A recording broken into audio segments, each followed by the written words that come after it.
dua sekarang. Baik, Ahli yang berhormat, hari ini bermulanya giliran bagi Yang Berhormat Menteri menjawab perbahasan perbelanjaan 2023 di peringkat dasar selama 2 hari, iaitu hingga esok 9 Mac 2023. Saya ingin mengingatkan semua ahli yang berhormat agar tidak membangkitkan isu-isu baru semasa YB Menteri menjawab. Ini bagi memberi peluang kepada YB Menteri menjawab isu-isu yang telah dibangkitkan semasa perbahasan. Oleh kerana hanya 2 hari saja untuk YB Menteri menjawab perbahasan ini, YB Menteri bolehlah menjawab isu-isu yang dibangkitkan oleh ahli yang berhormat yang sedang berada dalam Dewan ini. Manakala isu-isu yang dibangkitkan oleh Yang Berhormat yang tiada dalam Dewan akan diberikan jawapan secara bertulis. Kepada menteri yang telah memberikan komitmen untuk memberikan jawapan bertulis ke atas isu-isu yang dibangkitkan, maka ianya perlu diberikan dalam tempoh 5 hari. Saya ulang lagi 5 hari bekerja kepada ahli-ahli yang berhormat. Jadi untuk tidak mengelakkan ada masalah-masalah yang dibangkitkan.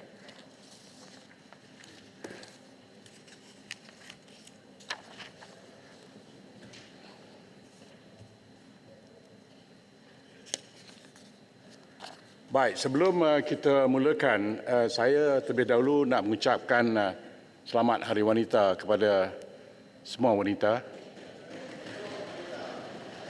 Tanpa wanita, siapalah kita?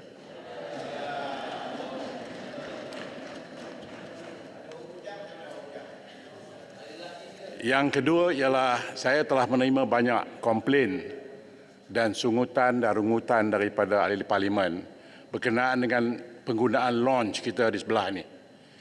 Jadi saya meminta dan memberi arahan, bukan minta lah, bahawa semua pelawat-pelawat selain dari MP tidak dibenarkan berada dalam launch. Tidak dibenarkan. Jadi kalau ahli yang berhormat ada kawan-kawan nak bincang apa isu pun, bawa ke tempat YB di bangunan sebelah sana. YB ada blok, YB ada bilik, ada launch sendiri. Jadi tempat ini bukan eksklusif, tetapi kita hormat tempat ini untuk YB MP saja. Jadi saya minta semua kawan-kawan, sama ada pelawat ataupun pegawai-pegawai, jangan berada dalam MP Lounge kerana ini dikhaskan untuk MP saja. Jadi itu ialah 2 perkara yang saya nak sebut. Kemudian kita akan mula menjawab. Setiausaha. Sekejap.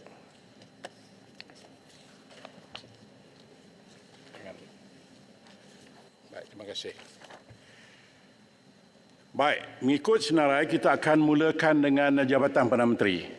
Saya ingatkan Menteri cuma mempunyai masa yang terhad kerana kita ada 2 hari, jadi tolong stick to the time dan jangan buka ruang yang panjang khususnya kepada isu-isu baru.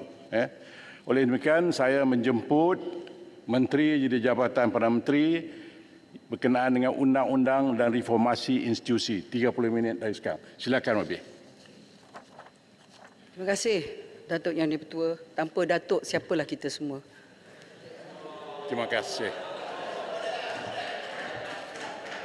Selamat Hari Lelaki Sayangi Wanita. Alhamdulillah. Tuan Yang di-Pertua, Bismillahirrahmanirrahim. Assalamualaikum warahmatullahi wabarakatuh.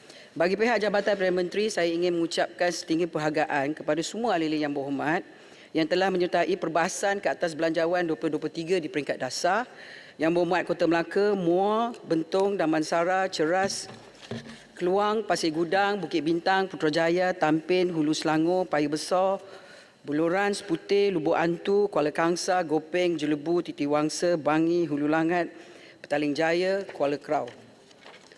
Sebagai menteri yang pertama yang menggulung dari Jabatan Perdana Menteri, saya memohon untuk menjawab hujah-hujah di bawah tanggungjawab saya yang menyentuh hal ehwal perundangan yang melibatkan agensi-agensi seperti Bahagian Hal Ehwal Undang-Undang, BAHYU, Jabatan Insolvensi Malaysia dan Jabatan Bantuan Guaman.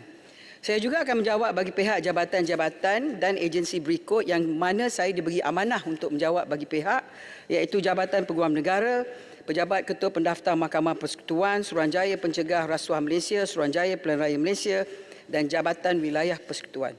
Memandangkan terdapat beberapa lagi rakan-rakan menteri daripada Jabatan Perdana Menteri yang perlu menjawab bagi pihak kerajaan, maka untuk menjimatkan masa Dewan Mulia ini, saya akan menjawab secara lisan kepada beberapa isu dan seterusnya saya akan memberikan jawapan secara bertulis kepada ahli yang berhormat andainya masa tidak mengizinkan. Menteri, Pelbagai tak mula lagi. Menteri. Saya nak mohon kepada Menteri untuk menjawab satu perkara yang saya bangkitkan dari segi perundangan. Menteri belum jawab lagi. Bukan. First gear, power first gear. YB tolong duduk dulu. Bagi Menteri jawab dulu. Dia tak masukkan beras. YB tolong duduk. Tolong duduk. Dia tadi tak masukkan beras. Beras mohon kerajaan untuk membuat satu ketetapan sama ada kod pakaian ke pejabat kerajaan boleh dikuatkuasakan sebagai satu undang-undang atau satu nasihat. Point Itu taken. penting. Point Thank you. taken. Kalau boleh saya dapat jawapan mengenai isu ini. Terima Point kasih. taken. Kalau Silakan saya Menteri. tak sempat yang berhormat saya jawab cara bertulis. Kalau itu yang saya diberikan tanggungjawab untuk jawab. Pelbagai isu telah dibangkitkan oleh ahli yang Parlimen mengenai pindaan pada perundangan melibatkan jenayah seksual terhadap kanak-kanak, penambahbaikan fasiliti mahkamah khususnya di Sabah Sarawak, status perancangan mahkamah bergerak, status perluasan mahkamah jenayah seksual terhadap kanak-kanak, penambahbaikan terhadap perundangan insolvensi, agenda reformasi Parlimen menyegerakan pewujudan Akta Perdanaan Politik, penambahbaikan kepada perkhidmatan bantuan guaman serta sebagainya. Yang berhormat Bentong ada di sini ya. Yang berhormat Bentong. Ingin tahu apakah pindaan yang dicadangkan terhadap undang-undang berkaitan jenayah seksual kanak-kanak. Tuan Yang di-Pertua, jenayah seksual terhadap kanak-kanak merupakan sesuatu masalah ataupun isu masyarakat yang perlu ditangani secara holistik dan serius kerana kegagalan menangani maka akan hancurlah masa depan negara kita. Penguatkuasaan Undang-Undang Malaysia bagi melindungi ancaman seksual kepada kanak-kanak masih berada di tahap yang rendah sekali, Gus, meletakkan Malaysia jauh ke belakang berbanding dengan negara Asia Tenggara yang lain. Menurut indeks antarabangsa Out of the Shadows, Malaysia berada di kedudukan yang ke-23 daripada 60 buah negara dalam tindak balas terhadap ancaman, eksploitasi dan penderaan seksual kanak-kanak dengan jumlah markah 56.9. Di belakang rakan negara serantau seperti Indonesia 68%, Thailand 58%, Filipina 58%, Vietnam 58%. Oleh itu langkah proaktif haruslah diambil oleh kerajaan untuk meningkatkan kedudukan Malaysia berdasarkan piawai antarabangsa. Untuk maklumat ahli yang berhormat, menurut statistik yang dibekalkan oleh pihak PDRM, seramai 5,350 mangsa jenayah seksual kanak-kanak telah dilaporkan daripada bulan April 2017 hingga ke tahun 2022. Dalam usaha membantras jenayah seksual terhadap kanak-kanak, beberapa inisiatif telah diambil oleh pihak kerajaan, antaranya melalui pengubalan Akta Kesalahan-Kesalahan Seksual Terhadap Kanak-Kanak 2017 yang telah pun berkuat kuasa pada 10 Julai 2017. Walau bagaimanapun selepas akta ini telah dikuatkuasakan selama 5 tahun, terdapat beberapa jurang dan cabaran dalam undang-undang yang perlu dikaji dan disemak semula bagi memastikan pelaksanaan yang lebih lancar supaya tujuan dan semangat akta tersebut dapat dicapai. Hal ini juga bagi memastikan keadilan jenayah terhadap kanak-kanak dapat diperkasa dan memberi lebih perlindungan secara holistik kepada mangsa atau saksi melalui sistem perundangan. Manakala Akta Keterangan Saksi Kanak-Kanak 2007 memperuntukkan perkara berhubung keterangan saksi kanak-kanak pada tahun 2007, walau bagaimanapun akta tersebut tidak pernah dipinda sejak 16 tahun yang lepas. Apabila teknologi berkembang dan kaedah penderaan moden terbentuk sama ada dalam talian ataupun luar talian, oleh itu undang-undang sedia ada perlu dipinda untuk menangani, mencegah dan menghukum pendera yang menggunakan kaedah-kaedah moden tersebut. Selain daripada itu, kerajaan juga perlu memastikan akses bagi setiap mangsa kanak-kanak kepada sistem keadilan adalah selamat, mudah diakses dan kepentingan terbaik kanak-kanak dengan izin best interest of the child diutamakan. Pada November 2020, Jawatankuasa Pilihan Khas Hal Ehwal Wanita, Kanak-kanak dan Pembangunan Sosial telah ditubuhkan. JKPK tersebut telah menganjurkan beberapa konsultasi dan mesyuarat yang berterusan sepanjang 2 tahun sesi Parlimen ke-14. Antara isu yang telah dibangkitkan berulang kali oleh pelbagai pihak berkepentingan, termasuklah agensi kerajaan serta badan bukan kerajaan, adalah isu mengenai peningkatan kes jenayah seksual terhadap kanak-kanak. Antara sebab yang menyumbang kepada peningkatan kes tersebut termasuk kelewatan dalam pengendalian dan sabitan kes kesalahan jenayah seksual terhadap kanak-kanak yang menyebabkan kekurangan dari segi kesan pencegahan undang-undang tersebut.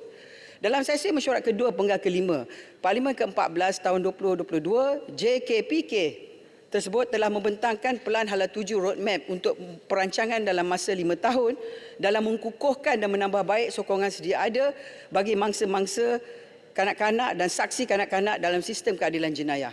Pelan Hala 7 tersebut telah dijadikan panduan bagi wujud penambahbaikan dan perincian yang lebih jelas terhadap cadangan pindaan kepada undang-undang berkaitan. Pada 13 Disember 2022, Bahagian Hal Ehwal Undang-Undang Jabatan Perdana Menteri telah memulakan mesyuarat berkenaan cadangan pindaan kepada akta berkenaan bersama dengan Jabatan Peguam Negara dan pejabat Ketua Pendaftar Mahkamah Persekutuan. Seterusnya, beberapa sesi libat urus telah diadakan bersama pihak-pihak berkepentingan yang terdiri daripada wakil-wakil agensi kerajaan, ahli-ahli akademik dan masyarakat civil society organisation dengan izin UNICEF bagi membincangkan Hala 7 serta mendapatkan input dan maklum balas penyediaan dasar dan membincangkan parameter pindaan yang berkaitan. Antaranya ialah sesi libat urus pada 9 Januari, 2 Februari, 7 Februari dan 8 Februari. Susulan daripada itu, Kerajaan Perpaduan telah meluluskan dasar pindaan kepada Akta Kesalahan Seksual Terhadap Kanak-kanak 2017, Akta Keterangan Saksi Kanak-kanak 2007 dan Akta Keterangan 1950 pada 24 Februari 2023. Pindaan akan dilaksanakan dalam 2 fasa. Bagi fasa pertama, terdapat 3 cadaan pindaan yang dibuat kepada Akta Kesalahan Seksual Kanak-kanak dan 3 cadangan pindaan juga akan dibuat kepada Akta Keterangan Saksi Kanak-kanak.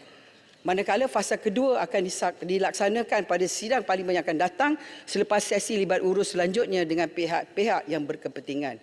Antara cadangan pindaan yang dibuat adalah memperkenalkan langkah tambahan mesra kanak-kanak untuk melindungi mangsa kanak-kanak, mewujudkan kesalahan-kesalahan baru dan memperuntukkan pampasan kepada mangsa kanak-kanak. Pindaan perundangan yang bakal dilaksanakan ini adalah merupakan perubahan positif kepada sistem keadilan jenayah terhadap kanak-kanak di Malaysia. Selain itu, pelaksanaan polisi yang dicadangkan juga menunjukkan komitmen kerajaan hari ini untuk sentiasa terbuka ke arah pembaruan dan penambahbaikan sistem perundangan dan keadilan di negara kita.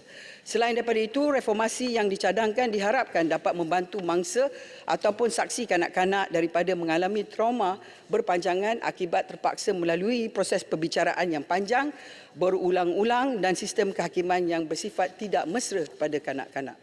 Yang Berhormat Lumbu Hantu pula ada di sini. Ingin tahu apakah rancangan kerajaan dalam menambah fasiliti mahkamah khususnya di Sabah dan Sarawak? Datuk Yang di-Pertua, pada masa ini sebahagian besar bangunan mahkamah sedia ada merupakan bangunan yang lama dan telah berusia.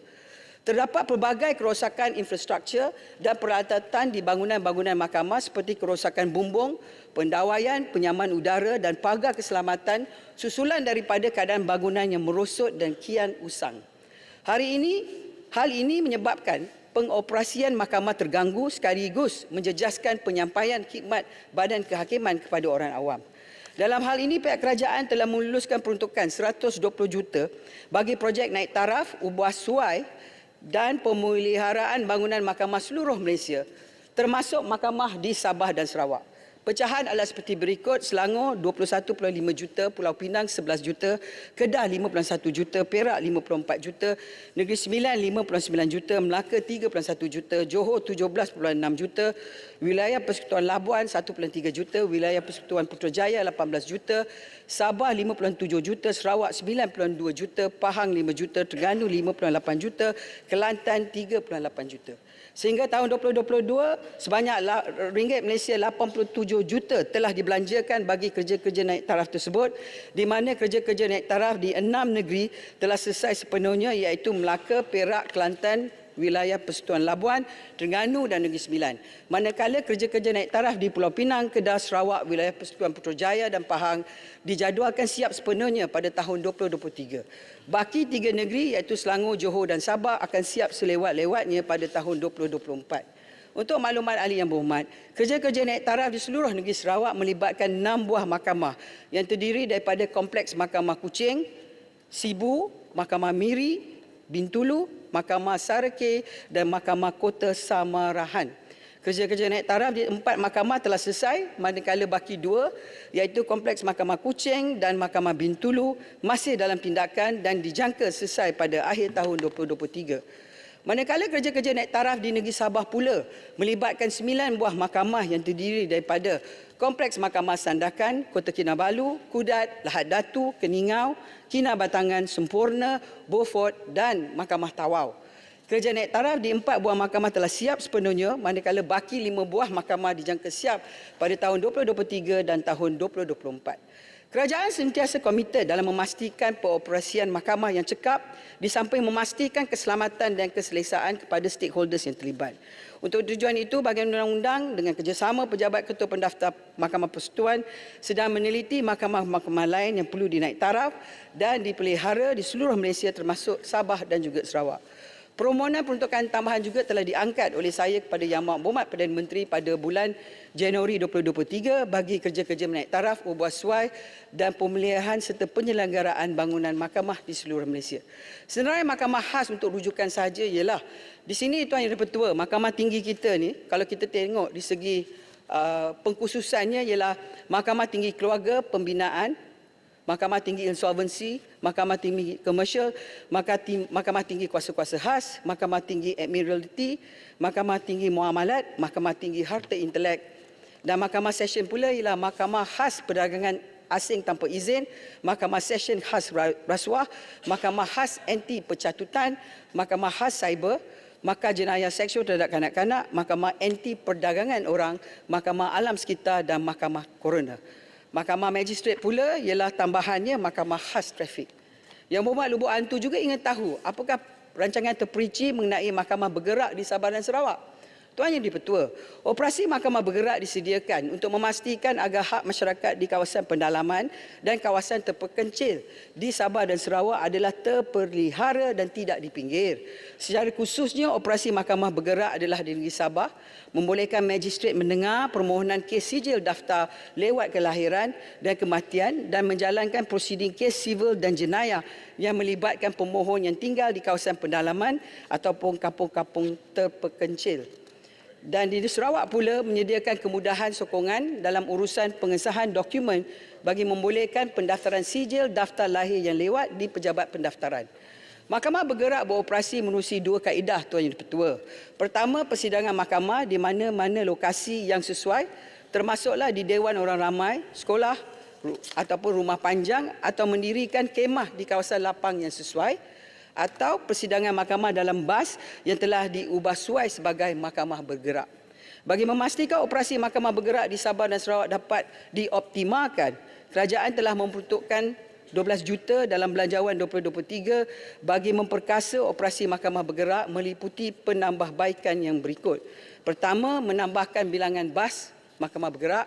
Kedua, menyediakan lori bagi kegunaan mengangkut peralatan dan perkakas IT serta peralatan fizikal yang lain.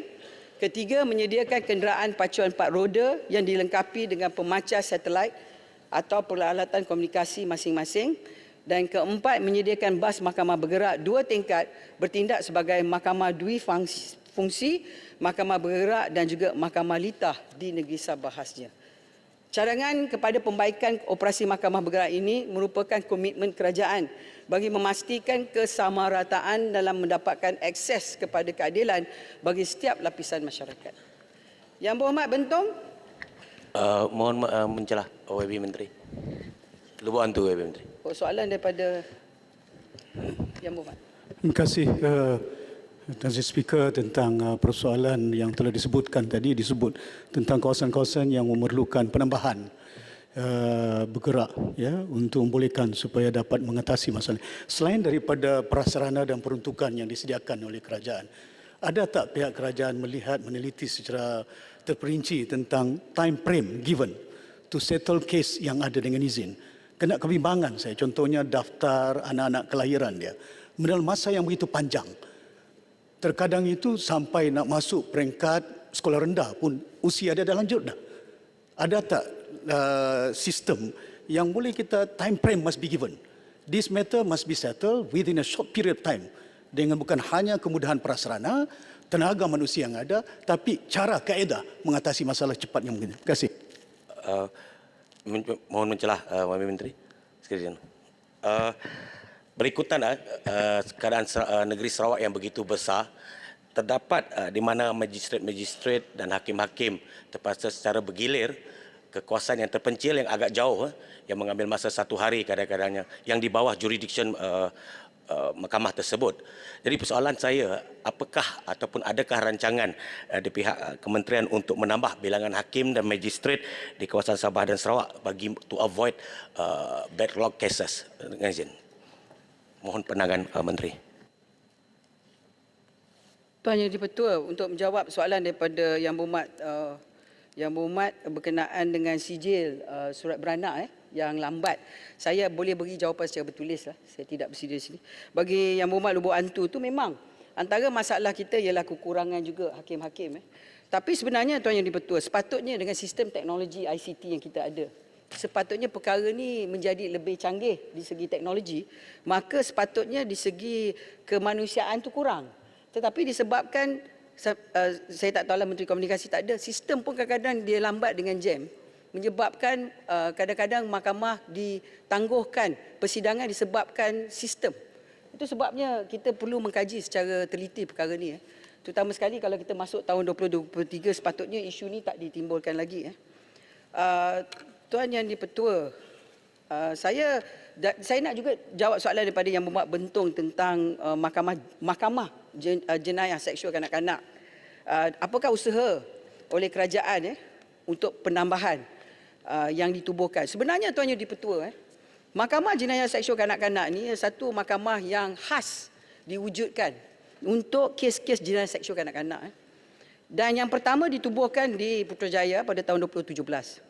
Kelebihan mahkamah ini ialah dilengkapi dengan kemudahan infrastruktur teknologi yang begitu tinggi dan mesra kanak-kanak seperti sistem court recording dan transcription CRT dan voice to text VTT, sistem audio visual, sistem visualizer, bilik saksi dan menunggu kanak-kanak yang kondusif dan mempunyai pendekatan yang child friendly dengan izin. Maknanya Tuan Yang Pertua, kalau kita pergi ke mahkamah ni macam kita pergi ke bangunan kindergarten. Dia bukannya kita pergi ke mahkamah secara fizikal. Hakim pun dia tak ada duduk atas dengan izin bangku yang khas, tidak. Semuanya adalah child friendly.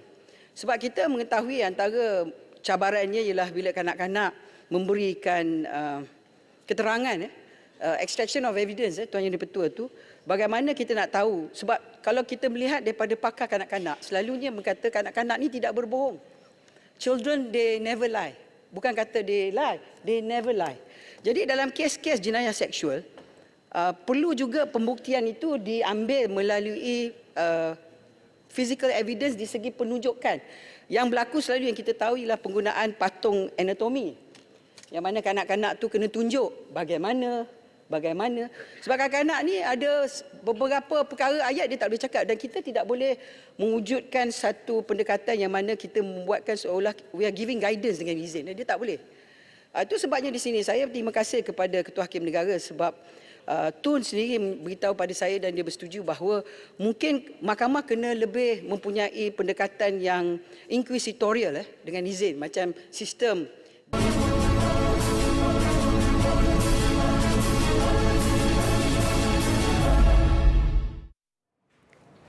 Baik, bertemu kembali untuk langsung dari Parlimen dan ketika ini sedang berbahas untuk penggulungan perbahasan Belanjawan 2023 bagi peringkat dasar.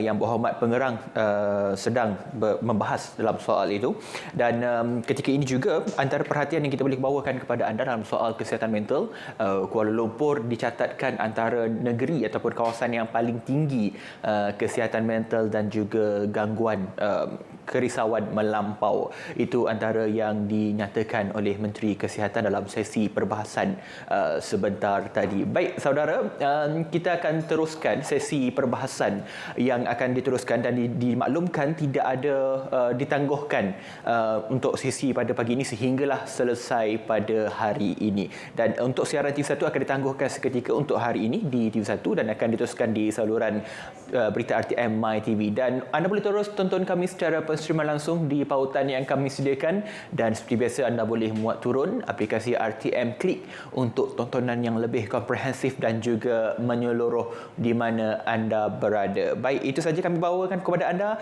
dan kepada anda juga selamat Hari Wanita saya ucapkan kepada semua wanita di luar sana, termasuklah rakan penerbitan kami yang juga diketuai oleh penerbit wanita pada hari ini. Terima kasih. Assalamualaikum, salam sejahtera dan salam Malaysia Madani.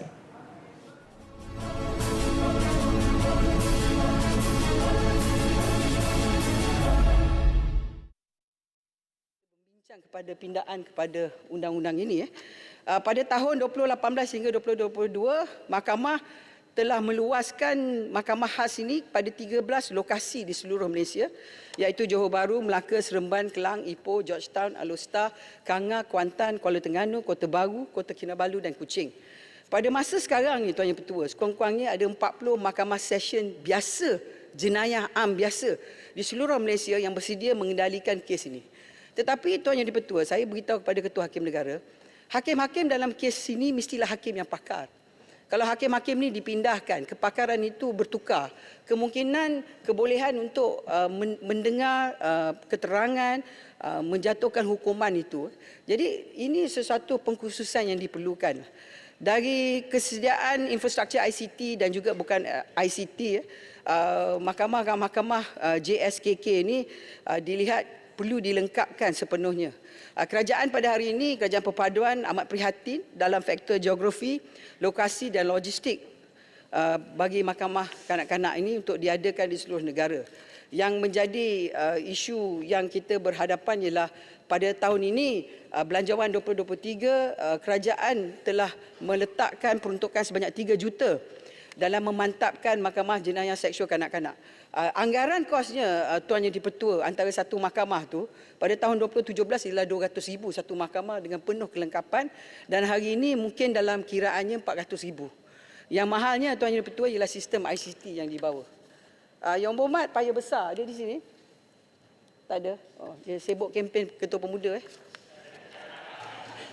Saya bagi jawapan secara bertulis. Saya berkempen pun saya berdiri di sini, Tuan Yang Dipertua. Kalau Tuan Yang Dipertua boleh undi saya lah, Tuan Yang Dipertua. Nombor 1. Jadi Paya Besar tu saya bagi jawapan secara bertulis. 2 soalan daripada Paya Besar tentang kebankrapan, saya bagi jawapan secara bertulis. Jadi saya sebenarnya akan melihat kepada Yang Berhormat Bangi ada? Oh ada. Yang Berhormat Bangi seorang peguam mencadangkan agar Yayasan Bantuan Guaman Kebangsaan diberikan peruntukan sekurang-kurangnya 12 juta supaya setiap rakyat yang tidak mampu untuk melantik peguam diberikan pengadilan sewajarnya oleh peguam-peguam daripada YBJK. YBJK menyediakan bantuan guaman kepada semua kes jenayah kecuali yang membawa hukuman mati kepada warga negara Malaysia dan bukan warga negara Malaysia di bawah umur 18 tahun semasa tangkapan dibuat, riman, permohonan ikat jamin, pengurangan hukuman, mitigasi, perbicaraan dan rayuan. Bagi tahun 2020, 2021, 2022, YBJK telah memberikan khidmat bantuan guaman jenayah kepada 657,057 orang. Ini bermakna secara purata rakyat Malaysia dan bukan warga negara di bawah umur 18 tahun diberi akses kepada keadilan pada setiap tahun sebanyak 219,019 orang. Daripada jumlah di atas, perkhidmatan yang paling banyak yang diberikan oleh YBJK adalah semasa peringkat riman, iaitu sebanyak 53.1% daripada keseluruhan bilangan perkhidmatan YBJK.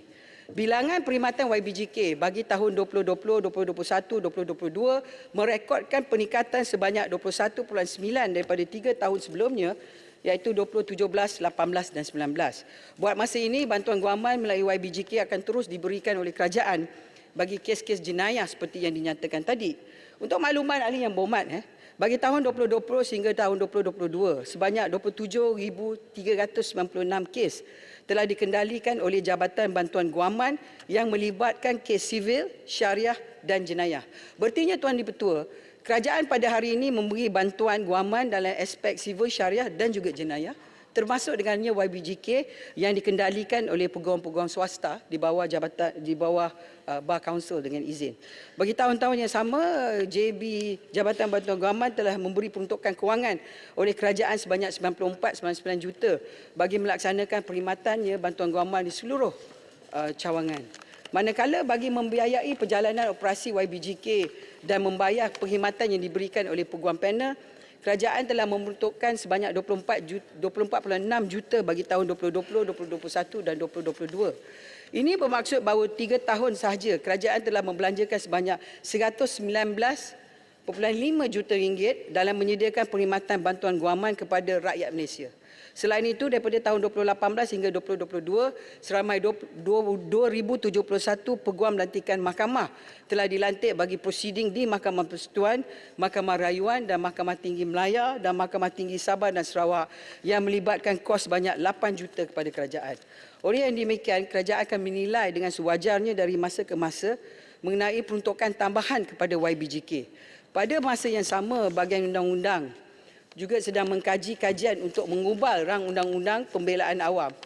Maknanya dalam bahasa Inggeris, Tuan Yang di-Pertua ialah untuk mengkaji kewujudan Public Defenders Act. Public Defenders Act ni dia berbeza dengan yang disebut sebagai Jabatan Bantuan Guaman ataupun melalui YBGK. Ini adalah untuk menawarkan khidmat bantuan guaman dalam kes jenayah secara holistik supaya memberikan peluang kepada semua, terutamanya golongan yang kurang berkemampuan untuk mendapat akses kepada keadilan. Terdapat banyak lagi pada rakan menteri perlu jawab, jadi di sini disebabkan saya tinggal 2 minit lebih, saya akan menjawab semua soalan secara bertulis pada soalan-soalan yang tak sempat saya jawab pada hari ini. Dengan itu, Tuan Yang Pertua, saya mengucapkan terima kasih. Terima kasih Menteri. Menteri. Saya jemput Menteri. Datuk Speaker, boleh Datuk tanya sebab Menteri jawab untuk Menteri yang lain. Sepatutnya berikan masa lebih panjang untuk Menteri menjawab soalan-soalan yang lain. Jadi saya minta supaya Menteri dan kita ada 2 lagi Menteri. Kita bagi masa yang lebih kepada Menteri untuk jawab. Teruskan. Baik. Sekurang 10 minit Dia ke. Menteri ada dua dah. Sebab saya nak Beruas tanya akan tentang dijawab secara bertulis, Beruas.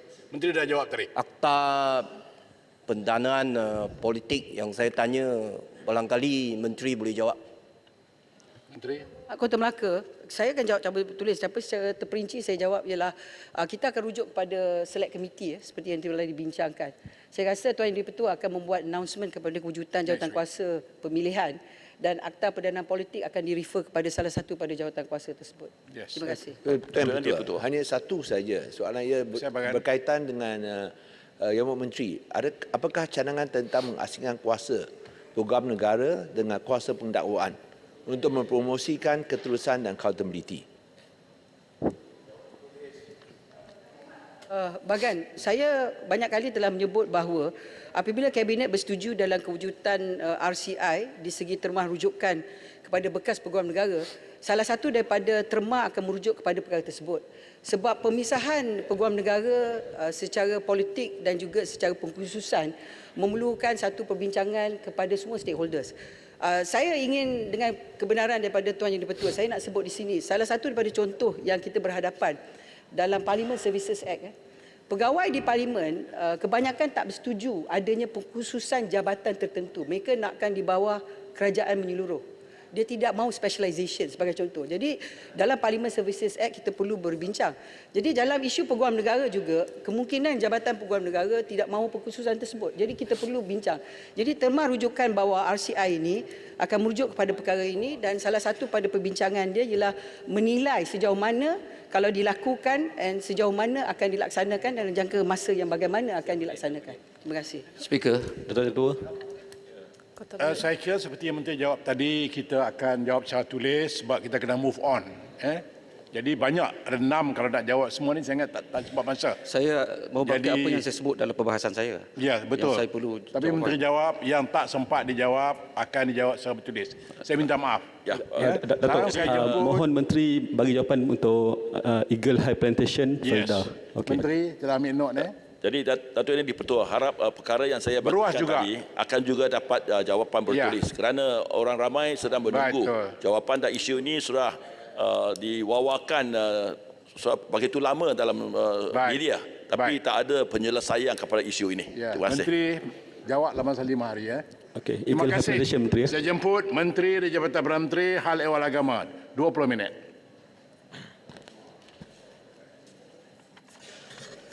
Terima kasih Datuk Yang di-Pertua. Bismillahirrahmanirrahim. Assalamualaikum warahmatullahi taala wabarakatuh. Salam sejahtera. Saya memulakan ucapan penggulungan perbahasan Belanjawan 2023 peringkat dasar ini dengan mengajak seluruh ahli yang berhormat bersama-sama merenung firman Allah SWT dalam surah Ali Imran ayat yang ke-42. A'udzubillahi minasyaitanirrajim. Wa iz qalatil malaikatu ya Maryamu innallaha astafaki wa tahharaki wastafaki ala nisa'il alamin. Dan ingatlah wahai Muhammad ketika para malaikat berkata, wahai Maryam, sesungguhnya Allah telah memilihmu, menyucikanmu dan telah memilihmu beroleh kemuliaan melebihi perempuan-perempuan di seluruh alam. Sebelum saya memulakan sesi jawapan penggulungan ini, suka saya mengucapkan selamat menyambut Hari Wanita Antarabangsa kepada semua wanita di Malaysia. Sebagaimana firman Allah SWT yang saya bacakan tadi, agama Islam menganjurkan kita memuliakan para wanita dan mengangkat kedudukannya dalam masyarakat. Allah SWT telah memuliakan Maryam dan mensucikannya sebagai seorang wanita terhormat di kalangan manusia kerana sifat ketaatan dan ketinggian akhlak serta kepribadian dalam kehidupan. Datuk Yang di-Pertua, saya ingin merakamkan ucapan penghargaan dan terima kasih di atas keprihatinan semua ahli yang berhormat yang telah membahaskan isu-isu di bawah Hal Ehwal Agama sepanjang tempoh perbahasan Belanjawan 2023 pada kali ini.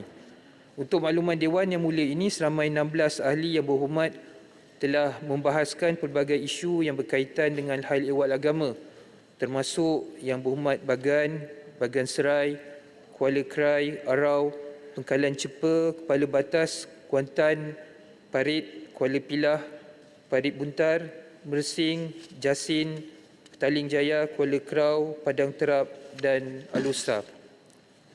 Datuk Yang di-Pertua, bagi menggulung perbahasan belanjawan kali ini, izinkan saya menjawab isu-isu berkaitan Hal Ehwal Agama yang dibangkitkan oleh ahli yang berhormat secara rangkuman mengikut kategori selaras dengan Pelan Transformasi Al-Falah berdasarkan 5 teras seperti berikut. Yang pertama, pentadbiran Islam mampan. Yang kedua, kesejahteraan insan. Ketiga, kemuliaan syariah. Keempat, kepimpinan berdaya cipta. Dan yang kelima, kehormatan institusi Islam.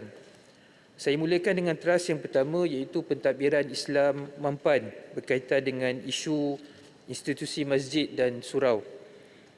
Yang berhormat Bagan, Kuala Pilah, Parit Buntar dan Kuala Krau mencadangkan agar kerajaan memberikan peruntukan ataupun allowance kepada pentadbir masjid, nazir, imam, bilal, tok siak, nuja dan marbut di surau-surau dan bukan hanya kepada masjid.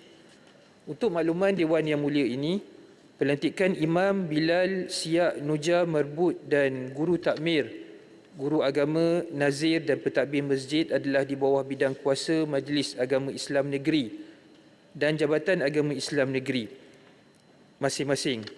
Kerajaan Persekutuan telah mengambil inisiatif menyediakan kemudahan berbentuk imbuhan kepada imam masjid qaryah di seluruh negeri dan elang guru takmir, guru agama berdasarkan tuntutan. Kerajaan Persekutuan telah menyediakan imbuhan sebanyak RM850 sebulan kepada imam qaryah di seluruh negeri di Malaysia. Bagi guru agama, khusus guru takmir, kerajaan telah menyediakan allowance berdasarkan tuntutan tidak melebihi RM900 sebulan.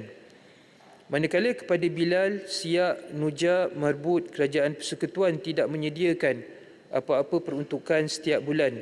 Tapi atas dasar keprihatinan kepada golongan tersebut, kerajaan memberikan sebanyak RM600 secara one-off pada 2023, tidak termasuk nazir atau pentadbir masjid. InsyaAllah kerajaan dari masa ke semasa akan sentiasa mengkaji keperluan dan bergantung kepada kewangan semasa negara. Berkaitan dengan institusi pendidikan, YB Arau dan YB Parit Buntar mencadangkan agar elang guru kelas agama dan fardu ain dinaikkan daripada RM1,000 kepada RM1,500 bagi mencapai paras gaji minimum Yang Berhormat juga mengkeza kerajaan haruslah mengkaji semula elang guru kafar ini dan mengambil langkah proaktif bagi membantu guru kafar, sebagai contoh guru tetap dan berpencen. Untuk makluman yang umat Dewan Yang Mulia ini, kerajaan sentiasa berusaha untuk menjaga dan membela nasib 35,000 guru kafar di seluruh negara. Salah satunya kita dapat lihat dari aspek kenaikan elang guru kafar, caruman KWSP dan caruman perkeso yang dinikmati oleh guru-guru kafar, iaitu secara kronologinya pada tahun 2016, elang guru kafar adalah sebanyak RM800 sebulan. Tahun 2017, kerajaan telah meluluskan tambahan elang sebanyak RM100 menjadikan elang guru kafar berjumlah RM900 sebulan. Manakala pada tahun 2020, kerajaan telah meluluskan tambahan elang sebanyak RM100 menjadikan elang guru kafar berjumlah RM1,000 sebulan berserta dengan caruman KWSP sebanyak RM130 dan caruman perkeso sebanyak RM16.65 sebulan. Dan manakala pada tahun 2023, kerajaan telah meluluskan tambahan elang sebanyak RM100 menjadikan elang guru kafar berjumlah RM1,100 dan caruman KWSP sebanyak RM143 dan caruman perkeso sebanyak RM18.35 sebulan. Melalui kronologi ini, membuktikan komitmen kerajaan sehingga ke hari ini untuk memberikan yang terbaik untuk guru-guru kafar.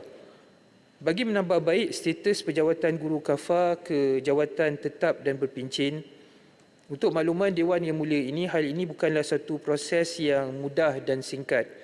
Malah terdapat perkara-perkara yang perlu diteliti dan dikaji untuk kebolehlaksanaannya kepada semua guru kafar. Kerajaan juga sentiasa menaruh harapan tinggi agar usaha untuk menaik taraf perkhidmatan guru kafar dapat direalisasikan dengan sokongan padu daripada semua pihak. Yang Berhormat Bahagian Serai minta penjelasan berkaitan peruntukan sebanyak RM900 juta untuk tujuan penyelenggaraan dan pembaikan sekolah-sekolah di Malaysia, dan berapakah jumlah peruntukan untuk sekolah-sekolah agama, sekolah pondok dan sekolah tahfiz pada tahun ini. Kerajaan Persekutuan amat prihatin terhadap keperluan institusi-institusi pendidikan Islam yang daif pada tahun ini. Sebanyak RM150 juta diperuntukkan oleh kerajaan bagi tujuan tersebut. Manakala Yang Berhormat Parit Bunta juga mencadangkan agar kerajaan memberi bantuan buku teks percuma kepada sekolah rendah agama rakyat dan kadar yuran yang berpatutan dan seragam di seluruh negara. Kerajaan amat prihatin kepada nasib pelajar di sekolah rendah agama rakyat di seluruh negara. Untuk makluman ahli Yang Berhormat, semua sekolah rendah agama rakyat yang berdaftar untuk mengikuti kurikulum arus perdana adalah layak menerima skim pinjaman buku teks SPBT dari Kementerian Pendidikan Malaysia. Sehubungan itu juga, pihak kerajaan amat menggalakkan agar sekolah-sekolah ini untuk mendaftar sebagai sekolah agama bantuan kerajaan di bawah Kementerian Pendidikan Malaysia supaya bantuan dapat disalurkan dengan sebaiknya, termasuk bantuan buku teks dan guru yang berkelayakan. YB Parit Bunta juga mencadangkan agar kerajaan memberi bantuan buku teks percuma.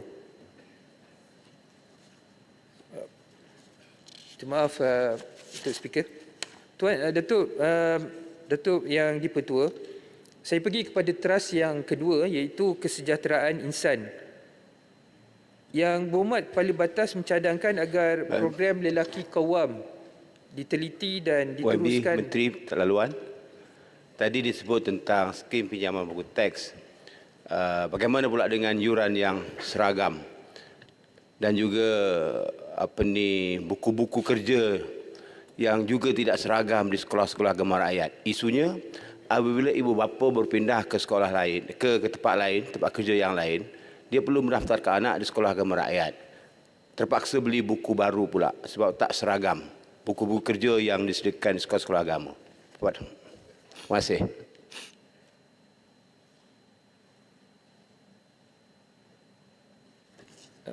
Terima kasih YB.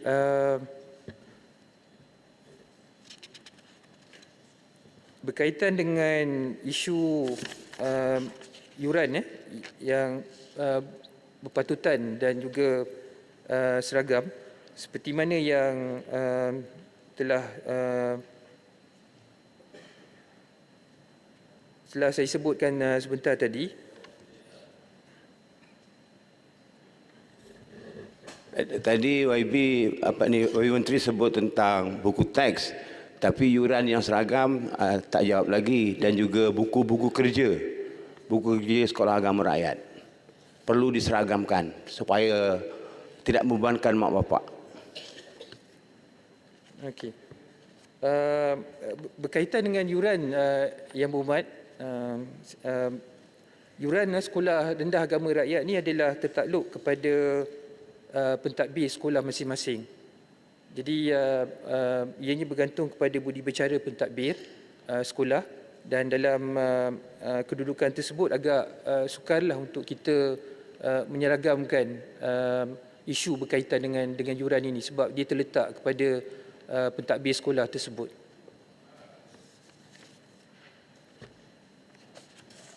Jakim tak ada kuasa untuk menyelaraskan ke? Setakat ni JAKIM tidak ada yang berhormat. Ya. Untuk sebab kuasa itu terletak kepada pentadbir sekolah. Okey, terima kasih. Saya sambung Datuk Speaker. Silakan. Okey, saya sebut tadi berkaitan dengan soalan daripada Yang Berhormat Kepala Batas mencadangkan agar program lelaki kawam diteliti dan diteruskan kerana ia melibatkan penerapan nilai rohani jati diri kepada lelaki. Susulan daripada persidangan meja bulat inisiatif lelaki kawam pada 30 November 2021, JAKIM bersama dengan agensi hal ehwal agama telah melaksanakan beberapa program inisiatif lelaki kawam, singkatannya ILQ. Antaranya melaksanakan seminar lelaki kawam yang akan diadakan di seluruh negara. Pada tahun 2022, pelaksanaan seminar ILQ telah diadakan di wilayah Persekutuan dan Negeri Kedah dan akan diteruskan ke negeri-negeri lain. Pada masa ini, perbincangan dengan beberapa negeri sedang dijalankan bagi melaksanakan seminar tersebut. Di samping itu, promosi dalam media terhadap inisiatif ini juga akan turut dilaksanakan. Manakala Yang Berhormat Kuala Kerai mencadangkan agar kerajaan membuat program rakaman suara qari dan qariah penuh 30 juzuk, khususnya Johan, sama ada di peringkat kebangsaan maupun di peringkat antarabangsa. Untuk makluman Dewan Yang Mulia ini, pada tahun 2021, JAKIM pernah menerbitkan sebuah program TV berbentuk kompilasi bacaan Al-Quran yang menampilkan Johan qari dan qariah kebangsaan dan antarabangsa melalui rancangan Majlis Tilawah Al-Quran Johan-Johan Kebangsaan. Walau bagaimanapun, JAKIM selaku penganjur Majlis Tilawah dan hafazan Al-Quran peringkat kebangsaan dan antarabangsa amat mengalu-alukan cadangan oleh Yang Berhormat Kuala Kerai mengenai usaha untuk menghimpunkan bacaan para qari dan qariah khususnya Johan Tilawah Al-Quran peringkat kebangsaan dan antarabangsa dapat dilaksanakan, dan cadangan tersebut akan diperhalusi bagi mengenal pasti kaedah pelaksanaan terbaik agar ia dapat dimanfaatkan oleh masyarakat khususnya generasi muda. Selain itu juga, antara program dan platform lain yang telah disediakan oleh JAKIM adalah yang pertama, rakaman 30 juzuk bacaan Al-Quran akan dibuat melalui radio JAKIM Salam FM. Yang kedua, program travelog berbentuk jejak qari akan dilaksanakan untuk mengumpul bacaan qari-qariah kebangsaan dan antarabangsa bagi tahun sebelumnya.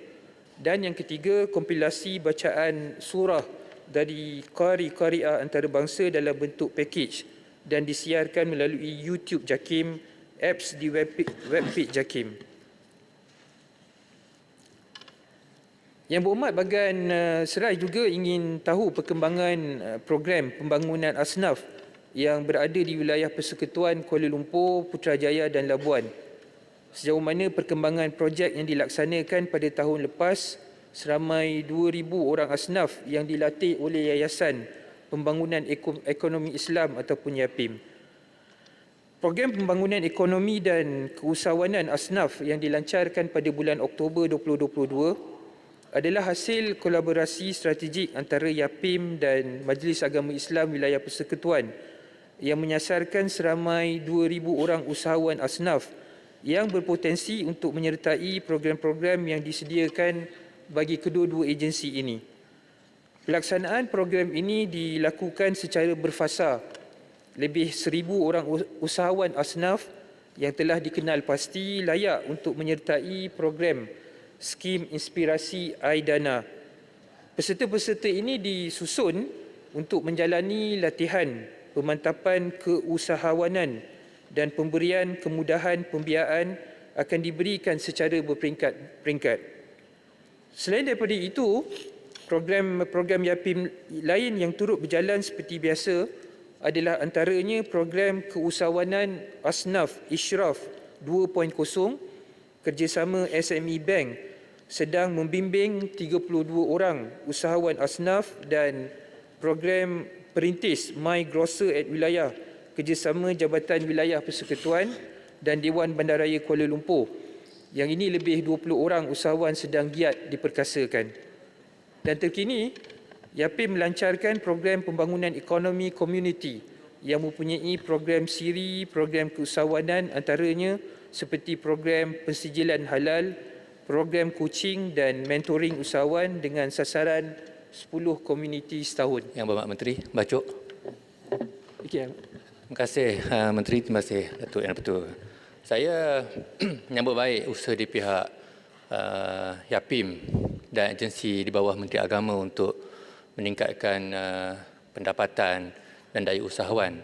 Dan saya mencadangkan supaya inisiatif yang dijalankan di pihak Kementerian Agama ini khususnya dijalinkan bersama dengan pihak Kementerian Ekonomi di bawah inisiatif pendapatan rakyat, yang mana perlu ada sinergi di pihak dua kementerian ini. Terima kasih. Terima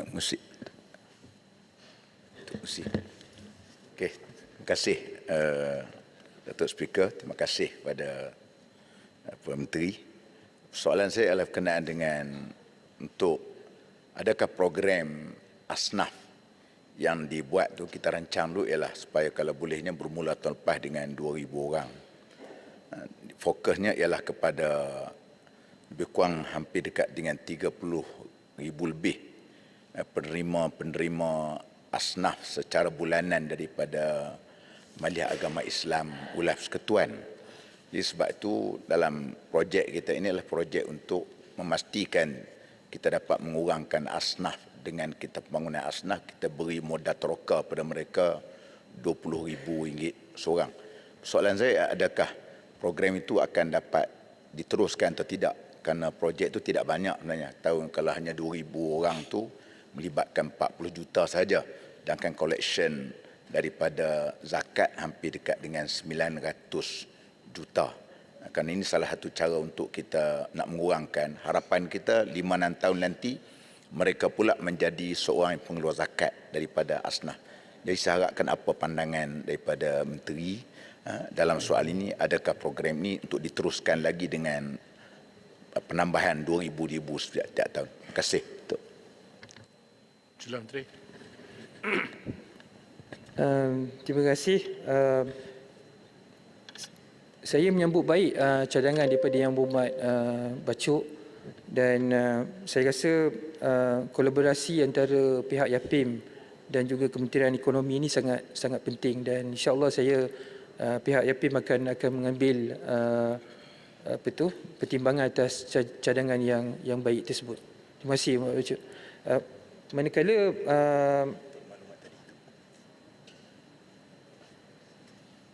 berkaitan dengan maklumat yang diperlukan oleh Yang Berhormat Bagan Serai tadi itu, sudah tentu falsafah daripada tujuan daripada pembangunan asnaf seperti mana yang disebut oleh Yang Berhormat Bagan Serai tadi yang telah dibincangkan dahulu adalah merupakan satu inisiatif yang sangat baik dan pelaksanaan kepada program tersebut tu seperti mana yang saya jelaskan tadi akan dibuat secara berfasa dan kita harapkan jumlah 2,000 seperti mana yang disebut oleh Yang Berhormat Bagan Serai tadi itu akan kita kita capai. Dan kita harapkan semoga dengan program yang kita akan teruskan ini dengan walaupun sekarang ini